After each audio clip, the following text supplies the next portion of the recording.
The cameras were still rolling when Iran's state television made the announcement that sent shockwaves across the globe. "We won the war. Not survived. Not endured. Won." Within minutes, the statement detonated across international media like a political missile. Newsrooms scrambled. Markets trembled. Military analysts flooded television panels.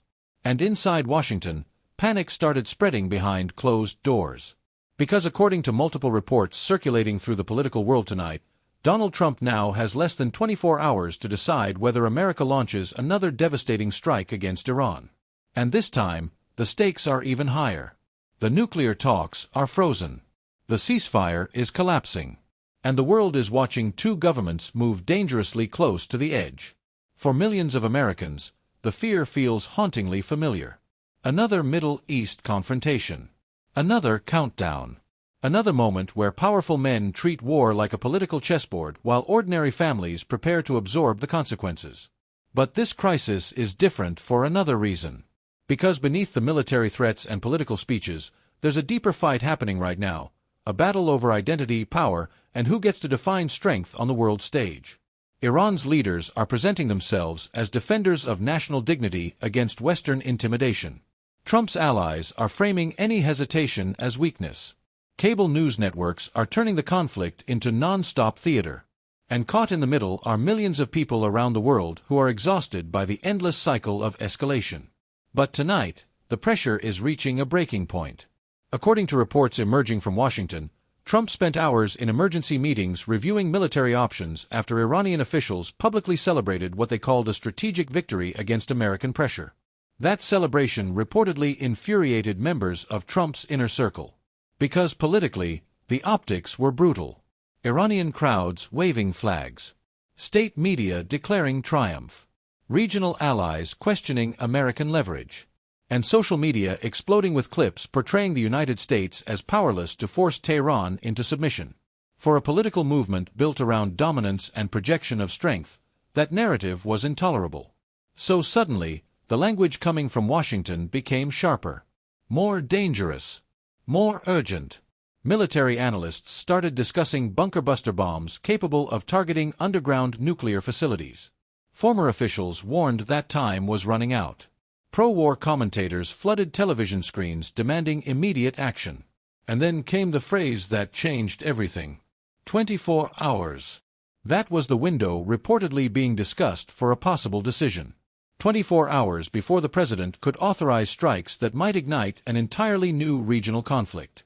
But while political hawks were demanding escalation, something else was happening across America. People were pushing back. Veterans, students, immigrant communities, progressive activists, families who remembered Iraq, families who remembered Afghanistan, families who remembered how quickly fear can be weaponized to justify another endless disaster. Across social media, videos began spreading from Iranian Americans pleading for peace instead of bombs. Many spoke emotionally about watching politicians reduce an entire population to headlines and threats. One viral clip showed a young woman standing outside a protest holding a sign that read, "My family is not your war strategy." The video exploded online. Millions watched. Millions shared it. Because suddenly, the crisis stopped feeling abstract. It became personal. And that emotional divide is now tearing through the political conversation. On one side are voices demanding force, retaliation, and overwhelming military action. On the other are people warning that another war would devastate civilians, destabilize the region, and trap America in another generation of violence. Meanwhile, inside Iran, leaders are refusing to back down. Officials continue insisting their nuclear program is peaceful while accusing the United States and its allies of trying to crush Iranian sovereignty through intimidation.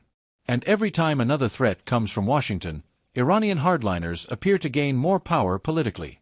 That's what makes this deadlock so dangerous. Neither side wants to appear weak. Neither side wants to retreat publicly. And history has shown again and again that when political pride becomes more important than diplomacy, ordinary people pay the price. Still, Trump supporters argue the pressure campaign is necessary. They claim previous administrations allowed Iran to grow stronger. They insist only maximum force can stop nuclear expansion. And conservative media personalities are already framing this moment as a test of presidential strength. But critics see something very different. They see political theater fueled by ego. They see another crisis being transformed into a spectacle designed for television. And they fear that emotional reactions are replacing strategic thinking. Because despite all the dramatic rhetoric, experts continue warning that bombing Iran would carry enormous consequences. Retaliation across the region. Oil market instability. Attacks involving allied militias. Mass civilian suffering. And the terrifying possibility that diplomacy could collapse completely. Yet tonight, those warnings are struggling to break through the noise. Because outrage dominates ratings. Fear dominates headlines. And political conflict dominates social media algorithms. Every hour, new clips emerge. One commentator calls for immediate strikes. Another warns the world is sleepwalking toward catastrophe. One senator claims weakness invites aggression. Another begs leaders to remember the human cost of war. The atmosphere feels less like diplomacy and more like a countdown. And at the center of that countdown stands Donald Trump, a figure who has always understood the power of spectacle. A politician who built his image around dominance, retaliation, and refusing to appear defeated. Which is exactly why Iran's declaration of victory struck such a nerve politically. Because in modern politics, perception can become reality. And right now, both governments are fighting to control the story. Iran wants the world to believe American pressure failed. Trump's allies want the world to believe decisive action is inevitable. But millions of people watching this crisis unfold are asking a completely different question. What happens if pride pushes both sides too far? That fear is growing tonight. Especially after reports surfaced that emergency diplomatic channels are struggling to produce progress. Negotiators remain deadlocked. Trust has collapsed. And every public statement seems designed more for domestic audiences than actual peace. Even America's allies appear increasingly nervous. European leaders are urging restraint. International observers are warning against escalation. Human rights groups are sounding alarms about the devastating impact another conflict could unleash across the region.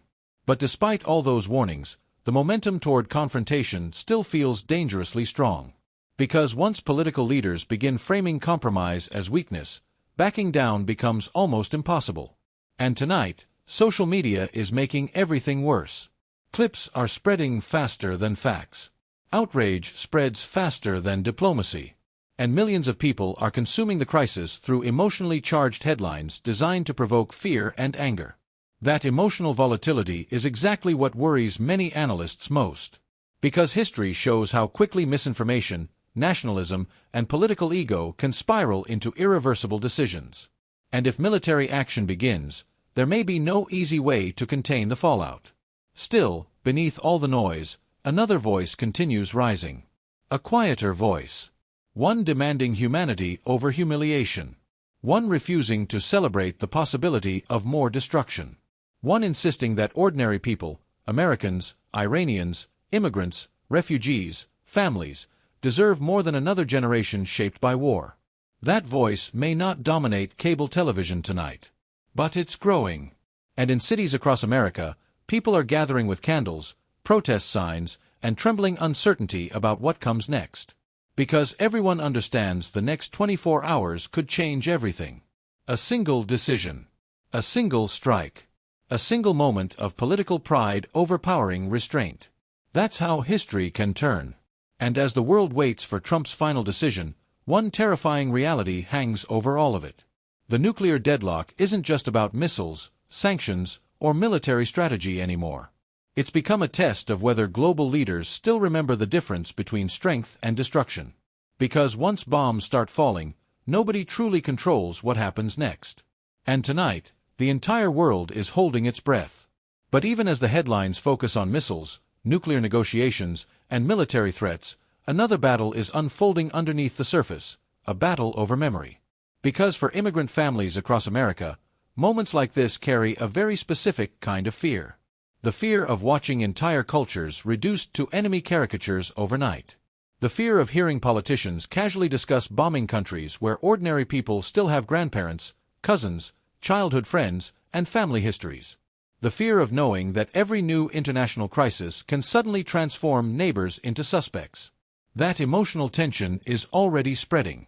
Iranian American communities are reporting increased anxiety online. Muslim advocacy groups are warning against dehumanizing rhetoric. Civil rights organizations are monitoring social media as inflammatory language accelerates across political platforms. Because history has shown how quickly war abroad can fuel prejudice at home. And many people remember exactly what happened after previous Middle East conflicts. Families targeted. Communities profiled. Entire identities treated with suspicion. That's why progressive organizers are now trying to shift the conversation away from nationalist rage and